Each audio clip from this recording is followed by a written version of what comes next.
Buen día a todos. Vamos a realizar una demostración del uso del software de simulación LiveWire, basándonos en el documento Tutorial de Electrónica Básica de Luis Rueda, específicamente en la lección 3, que lleva como título Primeros Contactos. Lo primero que vamos a hacer es arrastrar toda la simbología de los componentes que conforman al circuito propuesto para esta lección. En este circuito se propone conectar en serie una resistencia y un LED, alimentado el circuito por una fuente que en este caso es una batería de 9 volts y como dispositivo de control un switch. Lo que estamos haciendo en este momento es arrastrando los componentes del circuito.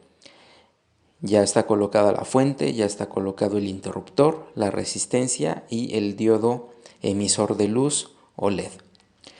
Lo que sugiero que hagas en las siguientes simulaciones o en las prácticas que ejecutes con este simulador es que coloques instrumentos de medición para que te des cuenta del comportamiento del circuito y que después hagas comparaciones con los análisis teóricos subsecuentes. Si requieres girar un símbolo, simplemente hay que hacer clic sobre la simbología y después buscar los iconos para rotar a la izquierda o rotar a la derecha. También es importante que verifiques la correcta conexión y posición de los elementos. En el caso, por ejemplo, de los voltmetros, de los voltímetros, si yo los conectara de manera inversa, a lo mejor en la lectura, lo que voy a apreciar es un signo negativo. Entonces es importante que verifiques que conectes a los componentes en la posición correcta. Para cablear hay que hacer clic en el extremo de un símbolo y arrastrar el cursor hasta el extremo del símbolo que queremos conectar. Lo mismo si queremos enlazar otro símbolo y hacer una derivación o conectar hacia un nodo. Arrastramos y llevamos el cursor hacia donde queremos hacer la derivación o hacia el nodo donde queremos establecer una conexión. Bien, aquí ya está cableado nuestro circuito y los componentes que nos van a servir para medir los parámetros. Aquí ya podríamos correr la simulación, pero otra cosa que debemos hacer antes de realizar el análisis de la simulación es verificar los parámetros. Los parámetros me refiero pues a los valores que estén asignados a cada componente. En el caso de esta práctica, la resistencia 1 debe tener un valor de 220 ohms. Entonces vamos a modificar ese valor. Decía que podíamos correr la simulación en este momento, pero debemos cambiar ese parámetro. Entonces hacemos doble clic sobre la resistencia, verificamos el rango o el valor, se le establece en 220, se establece como unidad de medida ohms. Tenía una letra K, si observaste había una letra K, esto es porque el rango o las unidades, mejor dicho, de medida de esa resistencia eran kilo ohms. Ajá. Y la práctica nos pide 220 ohms. Observa que cuando el circuito estaba abierto, pues la simulación marcaba 0 en todos lados, y ya una vez cerrado el circuito, pues ya tenemos lecturas.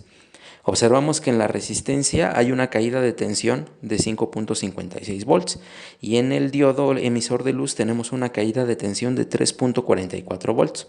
Si tú haces la suma de esos valores, da como resultado los 9 volts que suministra la batería, y la corriente que fluye por el circuito eran 25 miliamperes. ¿Qué pasa si cambiamos el valor de la resistencia? Si en vez de 220 ohms establecemos 1 kilo ohm, es decir, 1000 ohms. Corremos la simulación y vemos que en la resistencia 1 tenemos una caída de 7.42 volts y en el LED de 1.58 volts. La corriente que fluye por el circuito es menor y físicamente, ¿cómo se manifiesta ese efecto? Como que el LED brilla muy poco. Si aumentamos nuevamente ese valor de resistencia, en vez de 1 kilo ohm, lo subimos a 10 kilo ohms, es decir, 10.000 ohms, vemos que la corriente que fluye por el circuito ya es muy pequeña, tan pequeña pues que ya el diodo emisor de luz pues no se prende. Físicamente eso es lo que veríamos. Sí fluye corriente por el circuito, pero no la suficiente para hacer brillar al LED. ¿Qué pasa si bajamos el valor a 10 ohms? La caída de tensión en el diodo, según la simulación, son 8.27 volts. Aquí en el simulador sí se puede, pero físicamente en un circuito real seguramente ese LED ya estaría fallando, ya se habría quemado. ¿Qué pasa si la resistencia es de 1 ohm? Lo mismo, aquí sí podemos hacer la simulación, pero físicamente ese LED probablemente ya habría fallado. Si la resistencia tiene un valor casi a cero, pues la corriente también se eleva y este circuito pues teóricamente prácticamente ya habría fallado. Entonces aquí podemos hacer todos los cambios que querramos y hacer el análisis correspondiente.